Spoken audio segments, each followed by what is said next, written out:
ഗുരുനാഥൻ ക്യാമ്പിൻ്റെ ഗുരുനാഥനായിട്ടുള്ള എടാഞ്ചേരി ഹബീബിൻ്റെ നമ്പർ 2 വർഷത്തിലാണ്.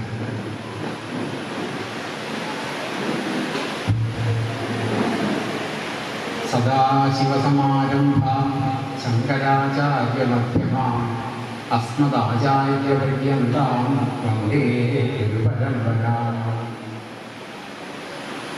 ഒരു വലിയ ഒരു പരമ്പരയുടെ കണ്ണികളാണ് നമ്മൾ ഓരോരുത്തരും. ഒരു വലിയ ഗുരുപരമ്പരയുടെ കണ്ണികളാണ്. അതായത് സദാശിവൻ തുടങ്ങി നമ്മുടെ ആചാര്യൻ വരെയുള്ള ഒരു വലിയ ശൃംഖല ഗുരുക്കന്മാർ നമുക്ക് വഴികാട്ടാൻ എപ്പോഴുണ്ട്. അതാണ് സദാശിവ സമാരംഭം. സദാശിവൻ തുടങ്ങി ഏറ്റവും വലിയ പരമഗുരുവായിട്ട് നമ്മൾ പറയുന്നത് സദാശിവനെയാണ്. ആ സദാശിവൻ തുടങ്ങി ശങ്കരാചാര്യ മധ്യമാണ്. ശങ്കരാചാര്യർ എന്ന് പറഞ്ഞ് അതിൻ്റെ ഇടയിൽ വലിയ ഒരു സ്രോതസ്സായിട്ട് നിന്നു. പിന്നെ നമ്മുടെ ആചാര്യൻ വരെയുള്ള എല്ലാ ഗുരുപരമ്പരകളും നമുക്ക് എപ്പോഴും നമുക്ക് വഴികാട്ടികളായിട്ടുണ്ട്. നമ്മുടെ ഗുരുക്കന്മാരെന്ന് പറയുമ്പോൾ നമ്മുടെ കുലത്തിൽ ജനിച്ച നമ്മുടെ പിതൃക്കളെല്ലാവരും നമ്മുടെ ഗുരുക്കന്മാരാണ്. അപ്പം ഇവിടെ ഒരു 10 ദിവസത്തെ ക്യാമ്പിൽ നമ്മളെല്ലാവരും പങ്കെടുത്തു. സാധാരണ നമ്മൾ പറയാറുണ്ട്, ഒരു 10 ദിവസത്തെ ക്യാമ്പിൽ നമുക്ക് എന്തൊക്കെ പഠിക്കാൻ കഴിയും. പലരുടെയും ഉത്തരം 10 ദിവസം കൊണ്ടൊന്നും ഒന്നും ആവില്ല എന്നൊക്കെയാണ് നമ്മുടെയൊക്കെ ഉത്തരം ഉണ്ടാവുക. അതൊക്കെ ശരിയാണ്. ഈ പഠനത്തിൻ്റെ ചില വഴികളുണ്ട്. ആ വഴികളെ എന്ന് പറയുമ്പോൾ ഒരു ശ്ലോകമുണ്ട്. ആചാര്യ പാദമാദത്തെ പാദം ശിഷ്യ സ്വമേധയ പാദം സബ്രഹ്മചാരിഭ്യ പാദം കാലക്രമേണ ച. അങ്ങനെ ഒരു ശ്ലോകമുണ്ട്. അതായത് ഏതൊരു പഠനമായാലും ശരി, ആചാര്യാത് പാദം ആദത്തെ. ആചാര്യനിൽ നിന്ന് പഠിപ്പിക്കുന്ന സമയത്ത് ആ ഗുരുവിൽ നിന്ന് കാൽഭാഗം അറിവാണ് നമുക്ക് ലഭിക്കുക. പാദം ശിഷ്യ സ്വമേധയ. ആ കിട്ടിയ അറിവ് കൊണ്ട് ശിഷ്യൻ തൻ്റെ കഴിവ് കൂടെ കൂട്ടിച്ചേർത്തിട്ട് ഒരു കാൽഭാഗം കൂടി നേടുന്നു. അങ്ങനെ വിദ്യയുടെ പകുതി അറിവോടെ കിട്ടുകയാണ്. പാദം സബ്രഹ്മചാരിഭ്യം.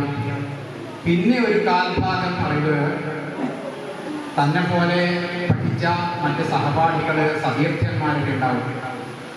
അവരും ഇതേപോലെ അവരുടെ കഴിവുകളെ വികസിപ്പിച്ച് പകുതിയാക്കി വെച്ചിട്ടുണ്ടാവും.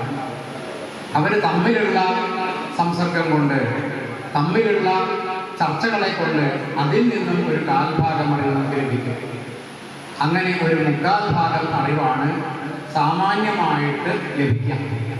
ശേഷം കാലക്രമേണ പിന്നെയുള്ള അറിവുകൾ എവിടുന്ന് കിട്ടുന്നു നമുക്ക് പറയാൻ കഴിയില്ല. അത് കാലക്രമത്തിൽ നമ്മളിലേക്ക് വരേണ്ട ഒരു അറിവാണ്. അത് കാലം കൊണ്ട് നമുക്ക് എത്തിച്ചേരും.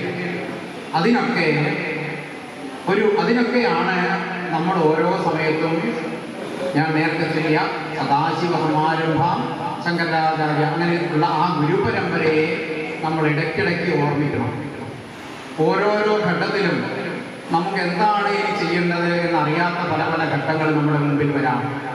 അങ്ങനെയുള്ള സമയത്തൊക്കെ ഈ നമ്മൾ പഠിച്ച വിദ്യകളെയും അതുപോലെ നമ്മുടെ ഗുരുപരമ്പരകളെയും മറക്കാതെ അവിടെ ഓർമ്മിച്ചുകൊണ്ട് നമ്മുടെ ജീവിതയാത്ര പോകുന്ന സമയത്ത് ആ അറിവ് കാലക്രമത്തിൽ നമുക്ക് വന്നു ചേരുക തന്നെ ചെയ്യും. ആ കാര്യത്തിൽ യാതൊരു സംശയവുമില്ല. ഏതായാലും ഇതുപോലെയുള്ള സഹവാസ ക്യാമ്പുകൾ നമുക്കിനിയും നടത്തണമെന്ന് എല്ലാവരും പറയുന്നുണ്ട്. ഇപ്പോൾ ഇവിടുന്ന് തന്നെ 2 തരത്തിൽ പറഞ്ഞു.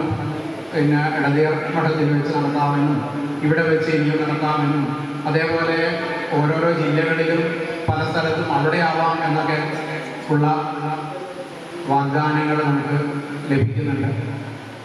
നമുക്ക് എല്ലായിടത്തും നടത്തണം, ഓരോ സ്ഥലത്തും നടത്തണം. ഇപ്പോൾ നമ്മൾ കുറച്ച് പേര് ഒരു സ്ഥലത്ത് നടത്തി. ഈ അതേ ആൾക്കാർ തന്നെ പഠിപ്പിക്കാൻ തയ്യാറായിട്ട് കൂടി വരുന്ന സമയത്ത് നമുക്ക് വേറെയും ആൾക്കാരെ പഠിപ്പിക്കാം. അങ്ങനെ അവിടെയും ഒരു ശൃംഖല ഉണ്ടാക്കിയെടുക്കാൻ സാധിക്കും.